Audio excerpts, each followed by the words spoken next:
Cola Loca presenta. Y le agradezco muchísimo a mi amigo el doctor Alejandro Dieck, economista, profesor investigador del Tecnológico de Monterrey, consultor de diferentes organizaciones y con amplia experiencia en los sectores público y privado, que esté con nosotros.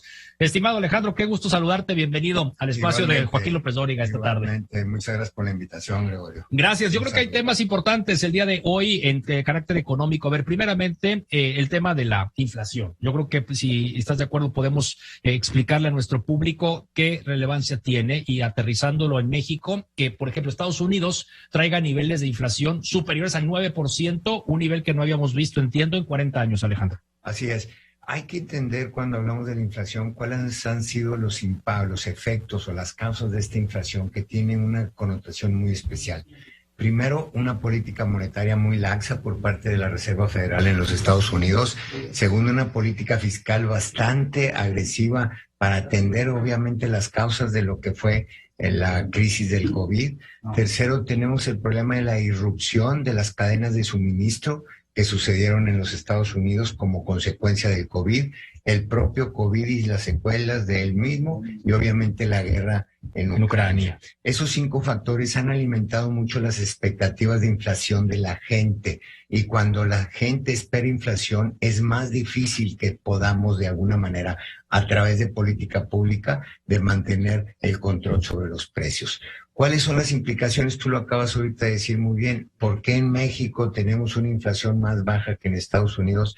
Todo se traduce fundamentalmente a los subsidios que el gobierno mexicano está poniendo en el consumo de la gasolina y del diésel. Eso está haciendo en nuestro país que al menos 2 o 3 puntos porcentuales de inflación no se estén reflejando en el índice. Fíjate nomás, o sea, realmente pues hay una relación directa entre la inflación de Estados Unidos y la inflación en México, pero dices, podría ser mayor la inflación en México si no es por el control que le están poniendo el precio de los combustibles. Sin duda, debería ser mucho mayor de lo que hoy tenemos en México, alrededor del 8%. Yo creo que fácil podría llegar entre el 11 y el 12%, ¿no? Que ayer me llamó la atención, pues el tema, lo que mencionó el presidente de México ante el presidente Biden en el sentido de que la gasolina es más cara en Estados Unidos, ¿sí?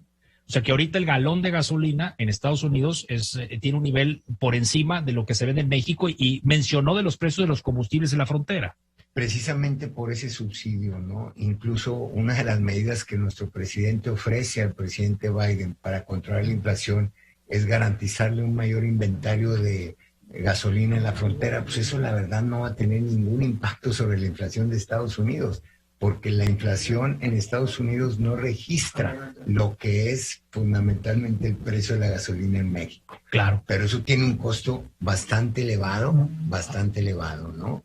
Para las finanzas públicas nacionales. Claro. Bueno, pues ahí estamos viendo precisamente esta imagen. El día de ayer, lo que sucedió con el presidente de México y el presidente de Estados Unidos, justamente en este encuentro que sostuvieron el día de ayer ahí en la Sala Oval. Ahí precisamente estuvieron los dos presidentes y hablaron, entre otros temas económicos, que incluso también se mencionó, pues la cuestión de los energéticos, ¿no, Alejandro? Sobre todo el presidente Biden y en el comunicado conjunto que hubo por parte de la Casa Blanca, hablan fundamentalmente de promover las energías limpias, cosa que evidentemente el presidente López Obrador no lo puso sobre la mesa, pero fue un detalle muy... Cola loca, pegamento de locura. Cómpralo hoy mismo. Importante que sí sacó a colación el presidente Biden y que lo ha venido insistiendo por mucho tiempo a través de las visitas que hace John Kerry fundamentalmente a Los Pinos para tratar de promover eso y evitar los problemas que estamos viviendo del cambio climático. Ahora, mencionar también, a propósito de los temas energéticos, la baja en la calificación. El día de ayer Moody's rebajó la calificación de Petróleos Mexicanos, pues a las notas existentes de la compañía. A ver, ¿qué significa? ¿Qué lectura tenemos acerca de esto, de lo que pasó con Pemex? De la calificación de Moody's, que es una calificadora muy reconocida, y también la CFE, ¿no? Porque lo mismo fue también con la Comisión Federal de Electricidad. Sí, yo siempre tomaría con mucha cautela y con cierta cuidado las calificaciones de estas empresas. Fundamentalmente te voy a poner un ejemplo que hubo allá por el 2002-2003. La mayoría de las calificadoras en su momento dijeron fundamentalmente que Enron, un año antes de su quiebra, era una empresa AAA. incluso al mismo nivel del gobierno de los Estados Unidos.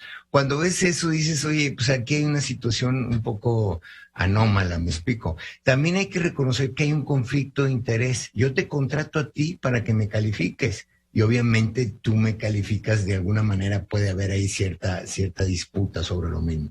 ¿Qué implicaciones tiene? Bueno, evidentemente eso va a traer problemas a la hora de generar el flujo de capitales que tanto la CFE como Petróleos Mexicanos trata de accesar de los mercados internacionales. No solo eso, sino que lo van a tener que hacer necesariamente a un costo financiero mayor.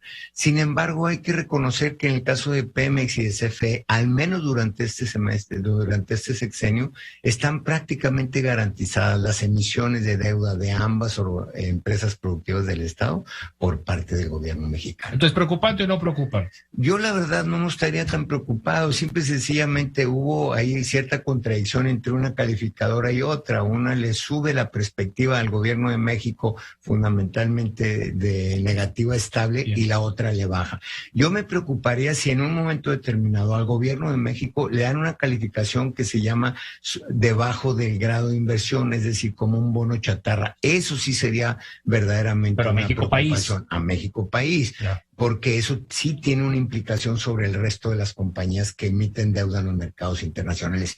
Todavía estamos lejos de esa situación, particularmente porque el manejo de la política fiscal y monetaria en nuestro país ha sido bastante prudente. Por último, doctor, el doctor Alejandro Dieck, economista.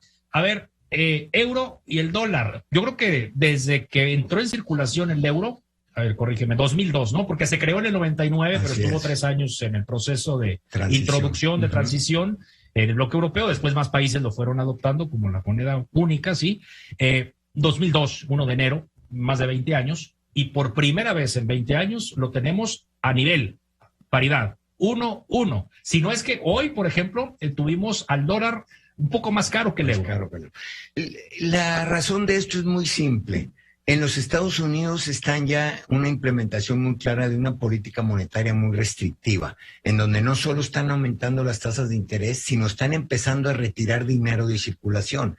Eso evidentemente va a hacer al dólar más fuerte. En Europa siempre han estado un poquito rezagados en ese tipo de política. Todavía el Banco Central Europeo no empieza a emitir políticas monetarias más restrictivas como ya le hizo la Reserva Federal en los Estados Unidos. Esa es buena parte de la explicación de lo que está sucediendo. Por otra parte, y no menos importante, la perspectiva de crecimiento de Estados Unidos de América es mucho menos nebulosa, mucho menos incierta de lo que es hoy Europa, precisamente porque las implicaciones económicas de la guerra a Ucrania y Rusia a Europa la van a afectar muchísimo más que lo que están afectando a los Estados Unidos. Ahora, ese fortalecimiento del dólar frente al euro, que puede ser momentáneo, en México, pues lo vemos también un poco más fuerte el dólar ahora, ¿no? Normalmente sucede que cuando se hace más fuerte la moneda norteamericana, se hace en base a toda la canasta de monedas con las cuales compiten los mercados internacionales, y ese no es el caso. Sin embargo, la posición del peso ha sido mucho más fuerte en comparación con el euro en los últimos 2 o 3 años, precisamente, porque aquí sí estamos de alguna forma alineados. Nuestro Banco de México está muy alineado con lo que haga el Banco Central de los Estados Unidos, o sea, el Fed, para efectos de aumentar o disminuir las tasas de interés. Padrísima la explicación, como siempre. Fue mi maestro aquí, el doctor Alejandro Dieck. Qué gusto verte, Alejandro. Muchas Igualmente, gracias. Gracias a ti. Un saludo a todos tus radioescuchas. Gracias. El doctor Alejandro Dieck esta tarde con nosotros aquí en este espacio de Joaquín López Dóriga. Con la Loca presentó